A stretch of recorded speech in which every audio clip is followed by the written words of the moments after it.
Құрметті өмірден алынған каналының оқырмандары, менің каналыма қош келдіңіздер. Әңгімені соңына дейін тыңдап, менің каналыма жазылуды ұмытпаймыз. Мен сіздерді жақсы көрем. Алқаш әкемнен әбден шаршадым. Менің жасым 16, отбасымызда 2 ұл, 2 қызбыз. Алматы қаласында тұрамыз. Ағамды өткен жылы көлік қағып дүниеден өтті. Ағамның өмірден өткен әкемнің араққа тәуелділігінен деп ойладым.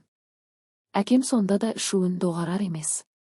Кішкентайымызда бақытты отбасылардың бірі едік. Әкем анам барлығымыз бақытты ғұмыр кешіп жүрген шағымыз еді. Әкем осы ішімдік деген ащы суға әуес болғалы бақытты өміріміздің ізі де көрінбейді. Не себепті осы ішімдікке тәуелді болып қалғанын әлі күнге дейін түсіне алмай келеміз. Арман қала Алматыда туып өстік. Бақытты балалығымыз болды, бірақ бір сәтте өміріміздің қалай 180 градусқа өзгеріп кеткенін түсінбей қалдық. Әкем ішімдікке салынып баяғы мейірімді әкенің түгі де қалмады, ал анам болса бізді асыраймын деп бір күнде 2 жұмысқа барып жүр. Әжеміз бар, бірақ ол өз баласына жақсылық тілейтін ана емес. Баласын, немерелерін ойласа, ұлына ақыл айтып жөн сілтеудің орнына бізге, анамызға қайрап қарсы қойып отырады. Біздің тұрып жатқан үйіміз сол әжемнің атында.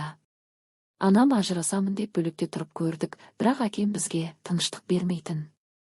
Қайта айналып сол үйге қайтуға тұра келетін. Алматыда пәтерлердің бағасы қымбат, одан қалса біздің жүріп тұруымыз, жеп ішерімізге анам түнгі ауысымда да жұмыс жасап ақша табады. Анам ағам дүниеден өткелі қатты өзін тастап қойды. Мен де баламның артынан кетемін, бірақ сендер не істейсіңдер деп 2 сөзінің бірі осындай болып қалды. Анам үшін қатты уайымдап жүрміз. Әкем анам жұмыста кезде ішіп алып бізді үйден қуып шығады. Аузына келгенін боқауыз сөздердің бәрін айтып біздің жер жебірімізге жеткізеді. Қыз балаға әкесінен осындай әңгіме есту өте ауыр. Оны естіп анам талып қалды. Енді сендерді тартып алса мен қалай өмір сүремін деп әбден жылады. Анам қатты қиналып жүр, әбден жүдеп бітті. Уайымнан тек сүйегі ғана қалды. Анама не деп басу айтуды да білмеймін.